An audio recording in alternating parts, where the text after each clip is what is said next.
So just yesterday, my mom went in my room while I was editing a video. Now, I just told my mom to come in because I just wanted to talk to her. And she told me about this friend of hers, not friend of hers, this person that she found on the internet.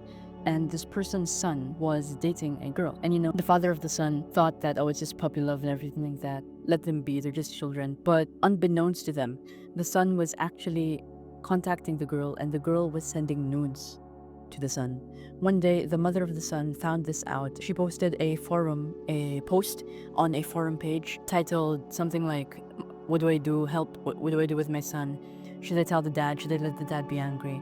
Or should I just let him be?" My mom asked me for advice. What would I do? What's the thought process in this situation? Why would a teenager act in this way? And I started to talk to her. I started to indulge this thought, and eventually it turned into an entire speech on raising a child and how to raise a child properly, the thought process behind a teenager, what a child wants, free will, and etc. My dad comes in and my mom says, "He's so smart. He knows all these stuff about parenting and stuff like that." And my dad says, "You're not a father." And with a stern voice, with a commanding, authoritative voice, he says, "How do you know this?" Or he's not surprised. He just says, "You have no authority to say this because you are not a father." And I guess that's true. Your mom says, "Oh, but he's still smart, everything like that." A few minutes later, we're at the dinner table and we're in this heated debate. I'm in this heated debate with my dad and with my mom as well. This gets so draining for all of us. And at that moment, I wasn't even thinking logically anymore. I was using my emotion to react to the situations. And we switched to different parts of the debate and somehow it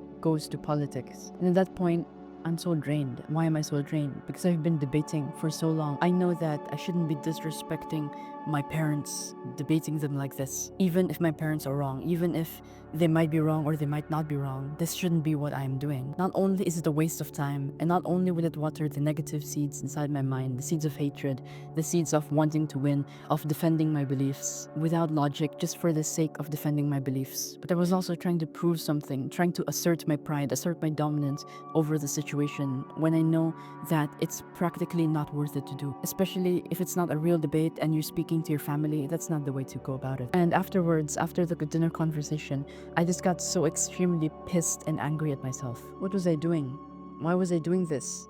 I don't want to do this. This isn't what all of these role models that I follow, all these wise people, that's not what they do. And yet, for some reason, I was consumed by this force. For the entire 1 hour, 30 minutes, this force took over me and I couldn't control myself. I went to the bathroom and I started flushing stuff down the toilet because of how angry I was. I fell into a mental breakdown just because of that one mistake. The point of this video is not how to stop mental breakdowns from happening, but it is how to stay silent. And over time, I realized that staying silent can only happen if your mind is silent as well. If your mind is always saying, that person's clothes is wonky, that person's face doesn't look good, then thoughts lead to words and words lead to actions, which ultimately led to that mental breakdown that I had yesterday. And so how I would go about this situation in the future is I would first fix my mind.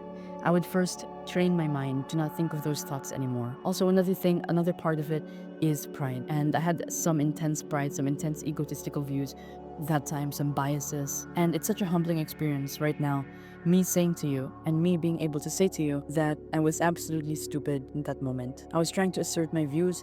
I was trying to talk about things that I didn't really know. I had no credibility.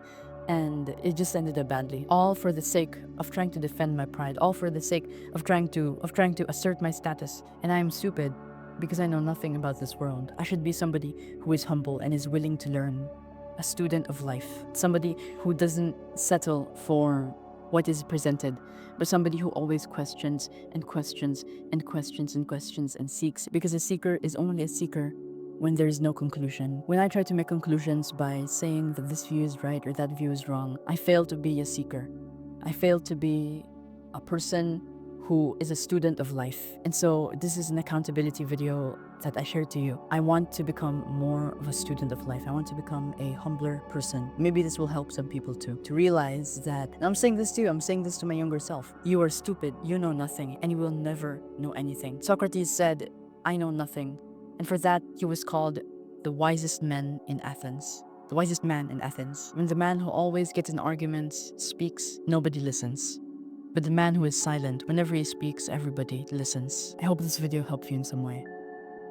Even at a molecular level, I know nothing. I know that this is my foot, but I don't even know if that is my foot, because inside that foot are electrons, and inside the electrons are quarks, and beyond quarks are something else that we don't even know. So trying to conclude something would just be ignorant of me. Hope this helped you in some way. As always, live in the now, because tomorrow may never come.